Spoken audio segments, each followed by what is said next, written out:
Procuramos o diretor aposentado de um dos principais laboratórios de pesquisa e desenvolvimento do Departamento de Defesa, o Dr. Walter Brown. Podemos ver em nosso planeta 17 aspectos muito estranhos que podem agora ser sistematicamente explicados como sendo o resultado do cataclismo de um dilúvio global, cujas águas irromperam de câmaras subterrâneas com uma liberação de energia excedendo a explosão de 10 bilhões de bombas de hidrogênio.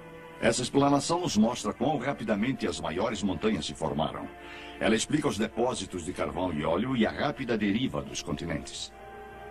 No piso do oceano existem enormes valas e centenas de fendas e vulcões.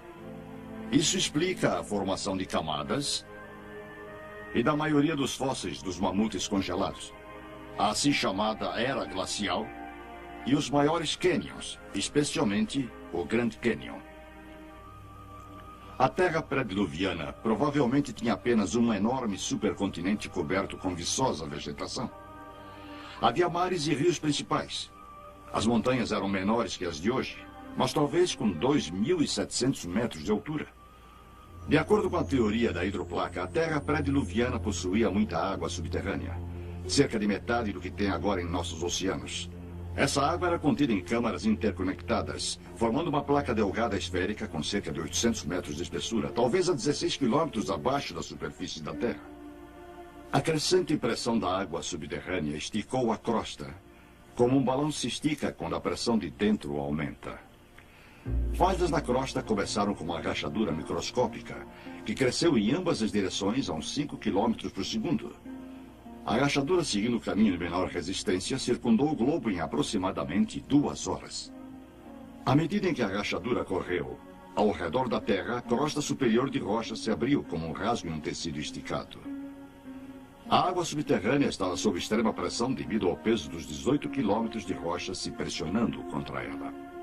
Então a água explodiu violentamente para fora da ruptura. Ao longo da ruptura circundando o globo, fontes de água se projetaram supersonicamente a quase 32 quilômetros em direção à atmosfera.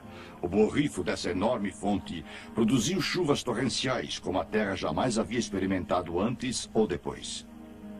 A Bíblia afirma que todas as fontes das profundezas jorraram em um dia. E ela descreve esses eventos de 5.000 anos atrás, que agora podemos ligar cientificamente. Parte da água se projeta acima da fria atmosfera, se converte em cristais de gelo, produz grandes pedaços de gelo enterrando, sufocando e imediatamente congelando qualquer animal, inclusive os mamutes da Sibéria e do Alasca. As fontes de alta pressão provocaram erosões na rocha em ambos os lados da rachadura, produzindo volumes enormes de sedimentos provenientes dessa água enlameada na Terra toda. Esses sedimentos aprisionaram e enterraram plantas e animais, formando o registro fóssil. Essa erosão ampliou a fenda. A largura ficou tão grande que a rocha comprimida abaixo da câmara subterrânea se projetou para cima, fazendo nascer a cadeia mesoceânica que envolve a Terra, como a costura de uma bola de beisebol. As placas continentais, as hidroplacas, ainda com água abaixo delas, deslizaram morro abaixo, se afastando da ascendente cadeia atlântica. Depois das placas continentais, em lenta aceleração, terem alcançado a velocidade de 72 km por hora, encontraram resistências, se comprimiram e enrugaram. A porção de hidroplaca que enrugou para baixo formou as fossas oceânicas, e as que enrugaram para cima formaram as montanhas. É por isso que as maiores cadeias de montanhas são paralelas às cadeias oceânicas, das quais deslizaram.